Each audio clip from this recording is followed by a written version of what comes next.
So bali na malingki tayo, nag-request si Mrs. ngayon ng ano, bali magluluto ng ano ng dinuguan tayo. So siyempre medyo masama yung pagkakaroon ni Mrs. today, kaya kailangan natin ng medyo masarap-sarap na lulutuin. So bali ipapakita ko sa inyo mga bagay. So ang menu natin ngayong araw is dinuguan. So ipapakita ko sa inyo mga kabagay kung ano yung ipe-prepare natin na ano na request ni Mrs. Okay, bali yan yung ipe-prepare natin pagkain, dinuguan yan ng request ni Mrs. So kung yun nakikita nyo, meron tayong ano, ricado, sibuyas, bawang, paminta at siling haba. So ayan, meron tayong ajinomoto, yung ibang ricado natin nandyan. So meron tayong asin mga kabagay. So ayan yung dugo ng karing baboy. So ito mga kabagay, yung dinuguan ng ano, laman loob ng karing baboy mga kabagay. So ayan. So bali yung pinaka-audience natin mga kabagay is Batang Kulit. Ayan. Tuwang-tuwa siya kasi magluluto si daddy niya ng ano, ng dinuguan. So napakasarap na naman yan mga kabagay. So yung nagluluto ako mga kabagay, nandiyan parati yan. So yan ang audience ko, siyang unang nagtitikim ng ano, ng mga niluluto ko. Kaway ka naman dyan Batang Kulit. Hi.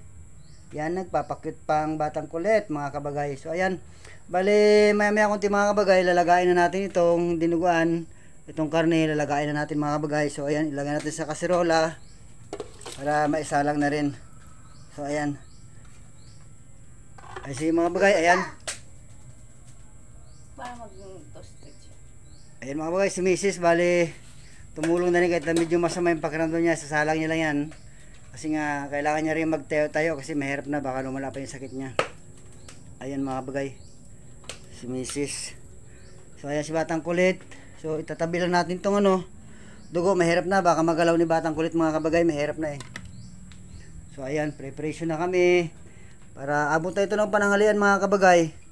Itong preparation namin, alam niyo naman, ay si Batang Kulit nakapanampuay, prepared para mamaya kakain na lang si Batang Kulit. So ayan, ililipat lang natin.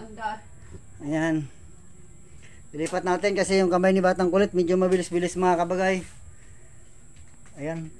So bali itong natira is piprituhin ko na lang ito mga kabagay.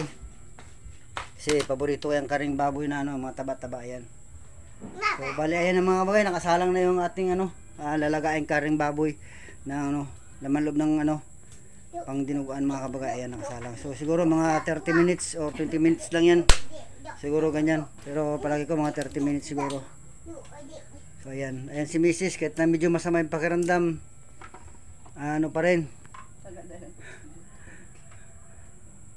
tumutulong pa rin siya. Kaya sabi ko sa kanya magtayo-tayo siya mga kabagay. Ayan. So ayan, magmumukbang tayo mamaya mga kabagay. Pagka after nito maluto, magmukbang tayo dinuguan. Ayan. Sige mga kabagay, abang-abangan nyo na yung susunod nating ano, ang mga karuto ng video na to mga kabagay. Ayan, naghihiwa na si Mrs. ng mga ricado mga kabagay para medyo mabilis-bilis kasi nagugutom na nga siya, gusto niya nang kumain. Ayan, naghihiwa na siya ng mga ricados. Dito ako, Daddy. Ayan, pati si Batang Kulit din daw mga kabagay, nagugutom na rin daw. Nagugutom ka na rin? Oh, hi ka muna sa vlog ni Daddy. Hi ka bagay. Ayan. Ayan si Mrs. naghihiwa pa rin mga kabagay. Hindi matapos-tapos, gusto niya pasarapin talaga yung lulutuin na dinuguan. Ayan, mukhang umiiyak na si Mrs. mga kabagay dahil sa kanyang nararamdaman at sa kanyang hinihiwang sili at sibuyas. Ayan mga kabagay ang kanyang pagmumuka. Kawawa naman. So ayan, nakasalang na yung pandinuguan natin mga kabagay. Ayan si Batang Kulit, sunod na sunod sa akin. Hi ka muna. Nagtampo na siya oh, nagtampo na mga kabagay oh. Tingnan nyo oh. Oh yan oh, nagtago na, nagtago na siya oh. Wow, nagtago na si Batang Kulit. Ayan. Ayan mga kabagay. Okay, balik kulang pa pala kami ng luya. So bibili muna ako ng luya sa tindahan mga kabagay. Ayan mga kabagay, bibili muna ako ng luya. Diyan lang sa tindahan. Ayan, medyo maputik dito sa lugar namin mga kabagay. Oh.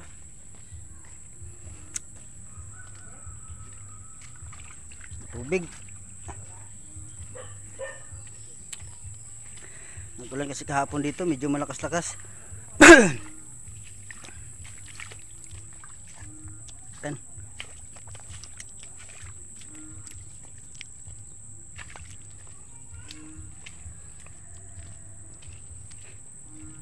Yung palabas tayo mga kabagay.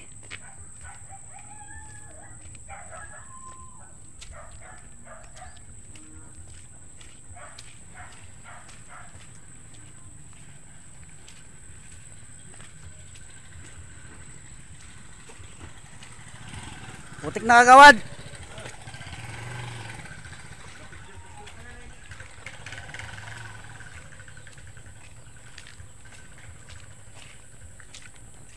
Sobrang putik.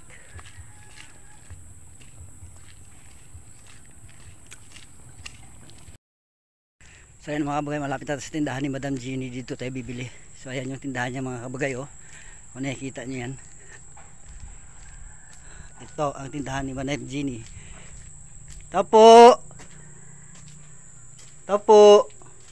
So ito mga kabagay yung tindahan ni Madam Jeannie mga kabagay. Ayan. Ano? Ayan si Madam Jeannie mga kabagay. Madam Jeannie, ayan, oh. Pabili ako, Madam. Video ka naman ha. May luya kayo, Madam? Meron. So ayun mga kabagay, dito tayo bibili ng luya. Video ka naman eh. Halagang 5 piso lang. Ano yung luyan mo? Kung anong maluto lang doon sa bahay. Ayan si Madam Jeannie mga kabagay. Kung naalala niyo yung vlogs ko dati doon sa may ano, sa may bahay kubo niya. So ito na siya ngayon. Dati bahay kubo, ngayon grocery store na. Iba talaga yung ano, umaasin siya na mga kabagay. Saka dalawang uling daw, Madam. Ano pa? Uling pa? Uling daw. Uling. Dalawa. Waka na lang. So ito yung tinda niya, ito yung bodyguard niyang gwardiya niya dito mga kabagay, oh. Ayan, oh, sa labas. Si Brownie. Baka na doon. Baha na. Baka saan? Apa tutuhod? Mag-video tayo. Bawal to. So ayun na siya ngayon mga kabagay. So mamaya po ito yung mga pinamili natin, dalawang uling.